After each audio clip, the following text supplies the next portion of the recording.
The 487th Tactical Missile Wing continues its mission through September by dispersing flights into the field for training. Recently, Airman Ron Scroy spent a day in the field with a flight to see just what goes on. The 302nd Tactical Missile Squadron has 45-day training cycles. The bulk of it is conducted on base, largely in classrooms. Here, people are trained in tactical procedures, learning defensive techniques, strategies, and how to set up a flight. The remainder of the training cycle, usually 6 days, is spent in the field. To test wartime capabilities, flights are dispersed. Dispersals involve many organizations on base working in unison. The Transportation Squadron furnishes and maintains vehicles. The Comm Squadron provides communications, such as radio lines and fiber optics. Personnel from the Tactical Missile Maintenance Squadron repair and maintain missiles, computer systems, and aerospace ground equipment.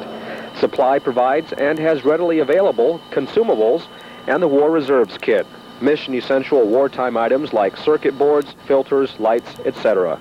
Security Police and Missile Defense Squadrons secure and defend the operations site along with the Carabinieri.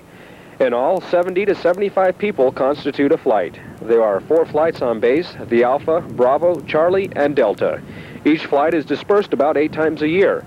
Airman John Edge describes his job as an aerospace ground equipment technician. I keep the MIPS running on the CVs, keep the ECU, environmental control systems working, mainly just keeping all the engines running on these units right now. Okay, but you also provide for the defense? Yeah, we pull security on our own CVs. We're the last hope defending all these CVs. Flights dispersed to the Nishimi area about an hour away from Comiso. The land is leased from the Italian government by the Navy. Each flight has 4 transporter erector launchers, which are controlled by 2 launch control centers. These are supported with additional vehicles, manned tractors, deuce-and-halves, and Humvees.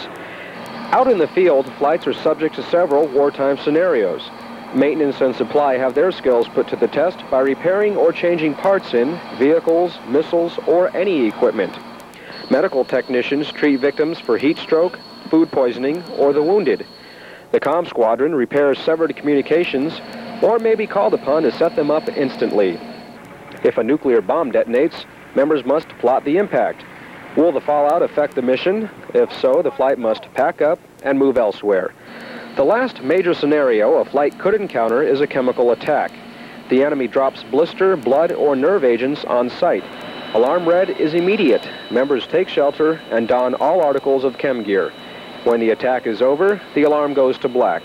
Troops assess damage and sweep areas for the wounded or prisoners. If an unexploded ordnance is discovered, it's clearly marked and the area cordoned off. If chemicals are detected through M9 tape, M8 paper, or chem kits, the flight requests a new setup location. Only mission-essential equipment is then taken to a decontamination site. After usually 6 days, exercises terminate and the flight heads on back to base. Upon arrival, members turn in weapons and do the famous victory loop on base. Recovery operations last a day or 2. Vehicles and equipment are cleaned, checked, and prepared for immediate use. Though being dispersed in the field sometimes leaves a lot to be desired, flight members know their mission is essential for deterrence and to keep peace through strength and readiness. The mission of a GLCM flight is twofold: be capable to launch when directed and survive to operate. Airman Ron Scroy, Focal Point, Comiso. Keep watching Focal Point Comiso in the coming months for reports on the changes of the mission of the 487th Tactical Missile Wing as we approach drawdown. When we return, a program designed to assist children who need a little extra help in the classroom. As the afternoon temperatures rise, our most vital resource begins to dwindle. Though worth its weight in gold, it can slip through your fingers faster than sand. Without it, you can't eat, cook, bathe, clean, or even enjoy some of the simplest things in day-to-day living. Its interest can be compounded daily if you first take a moment to think about how you can conserve the water you're about to use. What you save today will be tomorrow's gain.